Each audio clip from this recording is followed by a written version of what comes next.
So my paper is called Not Untrue or Not Kind, Philip Larkin, reading Stevie Smith. In 1976, Larkin wrote to Betjeman, as if Stevie Smith had just come to his mind for the very first time in gathering together the writers of Hull. I visited the City Library this morning and looked through their 3 or 4 shelves of volumes of verse with local associations. This reminded me that John Redwood Anderson had been a master at Hyners College for many years, and that Stevie Smith and Winfred Horbury had at least been born here. Yet Smith, of course, had been much more on his mind and for much longer than this apparently casual reference suggests.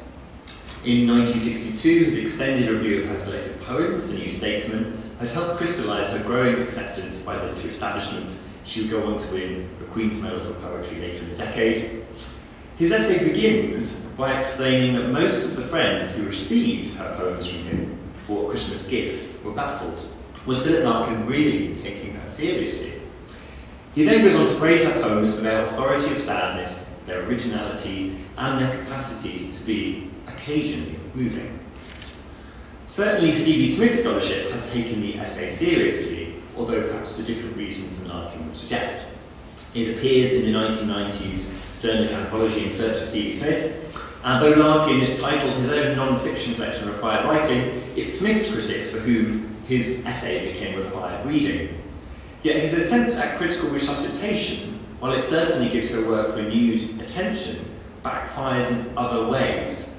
The phrases most often quoted from his review, such as the description of her as a light-hearted purveyor of bizarrerie, or as a faux naïf, are the ones which his review had been most intent on refuting, or was relegating to describe her less successful work. It's a bit like that early conversation we had about Lozenge of Love, that sense that he admits something which you then can't get out of your head, although he's trying to dismiss it in his work, apparently. So he retraces accurate readings with such winning brio that he inadvertently becomes their new author. The totemic failure of Larkin's review, in some ways, is underlined by Patricia Beer nearly 30 years later, who remained puzzled that it had not served as a perpetual corrective to those who think and say, as they do, that Stevie Smith is dotty. So Beer's disbelief that Larkin's apparently true and very kind words on Smith's work haven't done their work properly is only underlined by Smith's scholarship. The last few decades have now seen 6 monographs on her work. They often intend to ignore his essay altogether, as if Larkin had just condemned her as a feminine doodler or jotter who puts down everything as it strikes her, without going on to praise her work in actually very unequivocal terms for Larkin.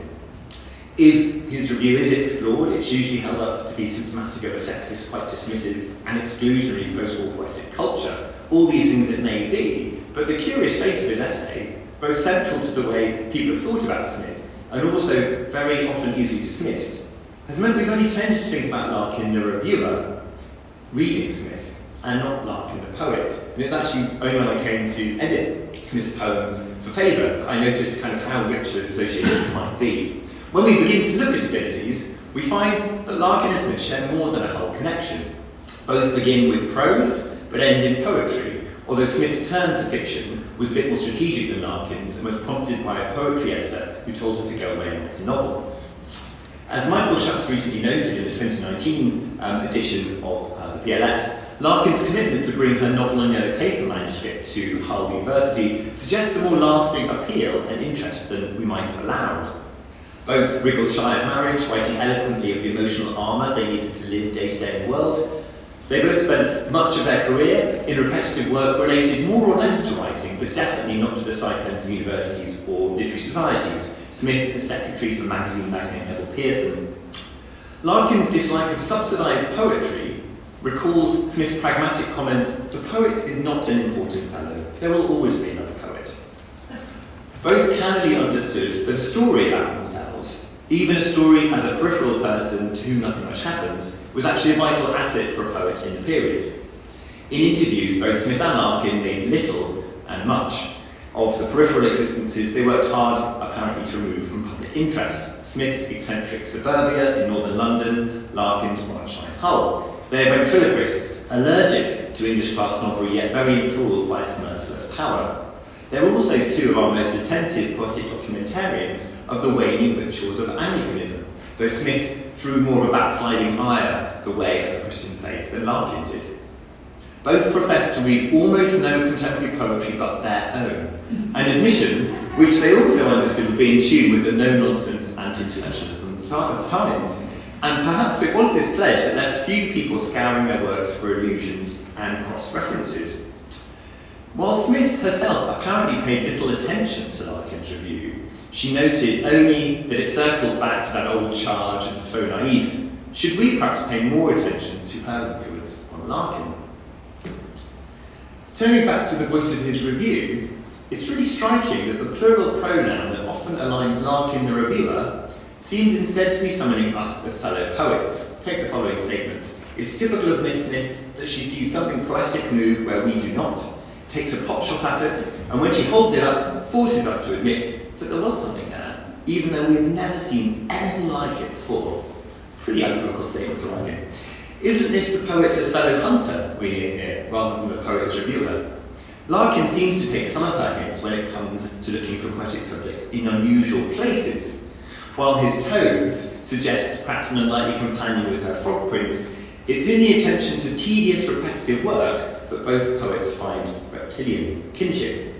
Smith's fierce dramatic monologue of the secretary typist Blakey in his rage fumes that the worker's anger will condemn them to hell, while in heaven, my employer does well, and why should he not, exacerbating though he be but generous? Is it his fault I must work to work that is tedious? Larkin's toe work croaks back its own reply. Larkin's show Saturday seems to have accompanied Smith, after all, to her Best Beast competition in Earl's Court, written a decade earlier. Smith also records the grisly murder of a Dublin prostitute, Cicely, in her very first collection, A Good Time Was Had by All, in 1937. Larkin follows suit in his Dublinesques. So if Smith was a brave hunter when it came to poetic subjects, Larkin seems to be quite a good poacher. So the less well-trodden paragraphs of his qualified praise for her in 1962 give us other important clues about what he might have found in her work. Almost anything can strike her, and she will have a stab at conveying just how it made her feel. A singing cat, Cranmer, Copernicus, 14-year-old girls, the occasional Darrow, and thoughts and reflections that are hardly more than twists and grace notes of the mind, such as no one would ever attempt to put into words. Again, taken on its own, that's a really unequivocal statement. And her successes are not full-scale, four-square poems that can be anthologized or anatomized, but occasional phrases, not waving but drowning, or refrains, for I love you more than ever in the wet and stormy weather, that one finds hanging about one's minds, like nursery rhymes or folk poetry, long after one has put the book down in favour of Wallace Stevens. So these occasional phrases, free-floating and untethered to their original poem, seemed to give a really beguiling pull to Larkin. So that kind of quite cruel barb at the end of turning to Stevens might actually be less of a put-down and more of a psychological tell that Larkin cannot get Smith out of his head. Once we start looking, we find that Smith is not so much an influence in Larkin's work as a haunting. That muttering but indifferent crowd of Smith's drowning man in her most famous poem, Poor Chap, He Always Loved Larkin, suggests that poor chap, in fact, Larkin, may have always loved Smith. Some decades later, he speaks back from the watery grave that enclosed him. In his sympathy in White Major, he summons Smith via the decent chap, a real good sort, back from under the waves for a less symbolic demise in Larkin's poem. So Larkin's closing question about how many lives would have been duller had he not been here seems disarmingly not rhetorical, but what also seems certain is that Larkin's sense of what poetry might do would have been much duller without Smith. At moments, this ghostly conversation is two ways, and I'm really kind of struck by that idea of searching for allusions being very much like horoscopes, as Jeremy suggested. In Larkin's latest Face, the speaker wonders how far he must wade behind the beauty of his subject. As a moment and a mood, as a dramatic moment, that seems like Smith's making a reply, telling him he's been wading out all too far together. Yet it's Larkin who makes repeated swims back to Smith's work, always bringing her language back to the surface. In his 1962 review, he quotes at length from her novel Holiday, mesmerised by the depth of history. He tells us, where you are going, there is little laughter and no warmth. This cadence seems to find its way into the world of absences, where there are no ships and no shallows. Smith's work, of course, never achieved the level of critical acclaim in her lifetime, but would have made her a poet Larkin would have deliberately alluded to or needed to conceal the influence of, and perhaps he wouldn't take the risk of doing anything so reverential or pretentious. Instead, its distinctive rhythms playing in Larkin's head shaped some of his own constructions and idioms. That Smithian line, usually muffled but often sounding clear, perhaps sounds its loudest cadence in lines which have become synonymous with Larkin. And it's interesting that the more a line is quoted, often from its original poem, the more it tends to become linked to the poet rather than the stanza or the poem. Our own ear makes the attribution before we check the dates and realise to our surprise that the original might be remembering another poem after all. Here is Smith sounding out her ambivalence about the existence of God and the devil. She does this quite a lot in her poetry. These persons have worked very much in my mind, and by being not true, have made me unkind. So now I say, away with them, away. We should not believe fairy stories if we wish to be good. Unkind was a key word for her, so I was quite pleased as I walked past Hull Library this morning to see that it has illuminated in neon, be kind.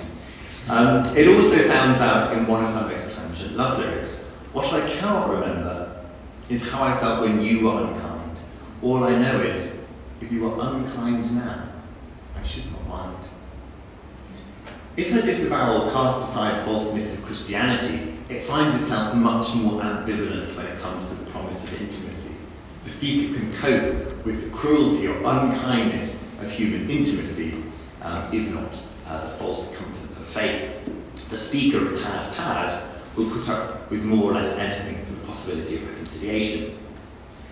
Larkin took the grace notes of these poems, or I think they're far more than grace notes, and found the ambivalence in the hearts of those who stay, rather than those who are full of self-recrimination for leaving, as in Pad. Nothing shows why, at this unique distance from isolation, it becomes still more difficult to find words at once true and kind, or not untrue and not unkind. These echoes seem much more than the rather mixed response Larkin, the reviewer, gives to Smith. Elsewhere, in his critical prose, he writes of Hardy and the poets who have most admired him, I rather think that they may have found what I found, but Hardy gave them a confidence to feel in their own way.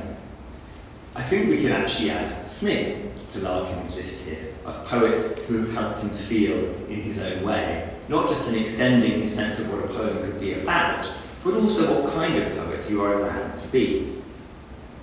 One of the few places Larkin and Smith have come together as fellow poets, rather than as poet and reviewer, is in Paul Muldoon's book The End of the Poem, which is a series of essays on single poems first given as a series of lectures when he was Oxford Professor of Poetry. He reads Smith's lyric I Remember as a very elusive poem, as an admixture of all the other half-remembered remembering poems. There's Keats, there's Hampstead, there's Edward Thomas's I Remember, and there's Philip Larkin's I Remember among them. The poem itself is an offside comic masterpiece, a couple talking in bed, which ought to be easiest, but when you're consummating your marriage during the Blitz, you might have even more reason than Larkin's lovers to stumble over something. The poem expects one type of collision, but finds another. It was my bridal night, I remember. An old man of 73.